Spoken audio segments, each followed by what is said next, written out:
Manchester United are back in action against Sheffield United on Saturday. Returning to the Premier League, another international break. There's another one coming up in 7 games' time. Brilliant. Can't wait. But United need to get 3 points against Sheffield United. There are no two ways about it. They have 1 point. They are rock bottom of the Premier League. This should be a game that United breeze through. Spoiler alert, I don't think we will. I'm going to run through all the team news that we know going into the game about Varane, Reguilon, Kobmenu, Hojlund, injury news. What tactical tweaks do I think Erik Ten Hag has to bring into this game? My starting 11, my prediction, all in this video. You can let me know what your 11 is and your prediction in the comments below. Make sure you drop a like on the video if you can. And let's dive into this one because, look, Manchester United is almost a bit annoying, really. That winner against Brentford wasn't annoying, but the fact that we couldn't use that as a bit of momentum going into another game. We had that winner against Brentford from McTominay international break. 2 weeks, everyone goes away. So that momentum's gone a little bit. But Erik Ten Hag said it at the time, and it's completely correct. That has to be a turning point for this team. Because so far this season, we've been disjointed at best. We've been disinterested at best. And there have been fleeting moments in games, but rarely has there been an overall performance where you go, well, there you go, that's Manchester United. I'm not sure it's happened this season so far. And Sheffield United have been crap.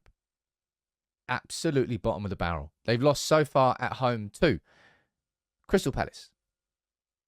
They've lost against Lincoln City at home. They've drawn against Everton at home. They got beat 8-0 at home. Their last home game was against Newcastle. 8-0. I repeat, 8-0. This Manchester United team has got to get 3 points. And it should be... It's not going to be straightforward. We saw how we just about squeezed past Burnley. And look, when it comes to Manchester United's pressing, this right here explains a little bit as to why we look so leggy, why we look a little bit, not disinterested, but we are dominating in terms of the pressing. But the only reason you have to press is if you don't have possession. Man United is so bad at maintaining possession that we're constantly pressing to win the ball back. How about you just get better at holding the ball with your feet? So I think I kept repeating so many times. But this was the team that played against Brentford. Mason Mount and Bruno, they kind of chopped and changed in between those two positions, didn't they? Sometimes Mount was in the middle, sometimes it was Bruno in the middle. And I think there will and there should be some changes for this game. And there's one change I really want to see, and I hope it happens, and that's Sergio Reguilon coming back into the team. Because we have missed having a natural left-back.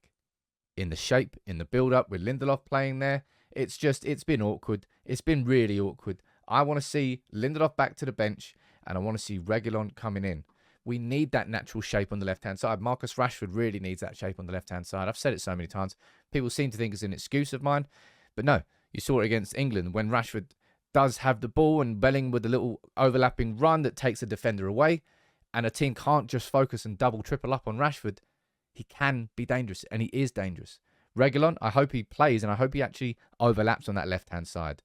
Because we've got Amrabat and Casemiro in midfield, there's kind of less of a need to drop inside. I think so anyway. Depends if he plays a double pivot again. Because I think that was the first time we played the double pivot away at home against Brentford because he wanted to shore it up, Erik Ten Hag. Now, in terms of the centre-backs, I think the only one I would have... I don't know if I'm right or wrong in saying this, but I've got probably confidence that Evans will start ahead of the other two. Not that I'm saying ahead of the other two, I'm fit, but it's kind of a little bit to do with fitness with Rafael Varane. But I actually think that will be the centre-back partnership. I think it will be Evans and I think it will be Varane. Varane, as far as we are aware, should be coming back and fit and available, having missed the game against Brentford. I think it was with illness. I think whenever anybody says that, whenever Ten Hag says someone is missing with illness, I think it's just he's got a slight injury that I don't really want to tell you about. So illness is a new thing. But I would put that and I would keep that as the back four. Of course, I could speak about Onana. And there's so many people that will continue to speak about Onana. And truth be told, dude, you've got up your levels, man. Onana has just been nowhere near good enough. Nowhere near good enough. He's been a hindrance rather than a help. Now, having an actual stable back four in front of him, sure, you can put some of the problems down to that. But Onana knows individually he's got to be significantly better than he's been. Start here, away at Sheffield United. Now, midfield. This is probably the biggest talking point, I would say, at this moment in time. The drop-off for Casemiro this year has taken everybody by surprise. I'll be honest, I reckon it's taken Erik Ten Hag by surprise. Part of that, for sure, is this high-press system. that leaves Casemiro a bit more isolated. And because it's high risk, high reward, but also very high demands. Whenever you press and you miss, you then got to cover the space in behind. Casemiro, simply put, has not been doing that. He's not winning his duels. He's not covering the ground. He's not really retaining the ball either. There's just been a lot of basic errors. But I think Casemiro will come in and I think he'll start this game. And I actually think Erik ten Hag will stick to those two in midfield, Amrabat and Casemiro. There's going to be a lot of people that probably moan about that, moan about having a double pivot midfield because they see it as taking away one player who can go forward. But this team needs, look, if Ten Hag said it's going to be a turning point, that game against Brentford wasn't really it. We had to wait until the 93rd minute to score a goal against Brentford at home. Brilliant that we won the game. Incredible that we won the game. We need more control. And that's why Amrabat still, I want to see him just dictate that possession, man. It's boring. But United just aren't good at the basics. Really not good at the basics. Until we are very good at the basics, you kind of got to scrap this concept of speaking about anything that Ten Hag wants to do going forward and just have the ball. You have the ball, you haven't got to chase it. Simple football, whatever you want to call it. Now, interesting, well, not interesting really. Maybe it's a little bit. What's your position on Mount and Bruno's position? Because I think both will start. You could get Anthony out there on the right wing. That is a possibility because imagine he's had a bit more time with fitness and recovery and X, Y, Z. He might be fit to start this game. In fact, I think Ten Hag said he was fit to start against Brentford, but he didn't. Anyway, Mason Mount and Bruno have been kind of chopping and... Well, they did against Brentford. They chopped and changed. Mount started there, Bruno out on the right-hand side. Then they switched and Bruno was playing through the middle. I think you know my position. We need this guy operating in this part of the pitch constantly. This is Bruno's area. Bruno will go wherever you tell him to, wherever you want him to as a coach. Play over there. All right, guys, got you covered. Play him in that central role. Mason Mount should be the one down there doing the running on that wing. He can track back. He can help Diogo Dalot. Mason Mount should make that area of the pitch his, right? That's Mason Mount's domain. Bruno, I want this to be his domain. Staying really central, nice big square. That's where I want Bruno to be operating against Sheffield United. Mate, you know exactly how they're going to defend. You know exactly how they're going to play. It's 8 o'clock. It's away from home. We only just about scraped past Burnley. I wish that I could predict that this was going to be a game that United will dominate. But I'd be lying to you if I thought that we were going to dominate. Good thing about the international break is a couple of players got some goals. Bruno got 4 goals and assists for Portugal. Of course he did. And Marcus Rashford scored an absolute banger against Italy. That Rashford is the... Jake made a really good point in the podcast this week, actually.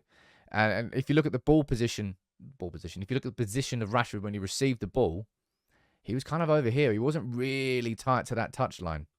It kind of feels like he's found himself squeezed to that touchline so often this season with 2 defenders in front of him. Maybe it's a case of Rashford's kind of got to drop inside to receive the ball.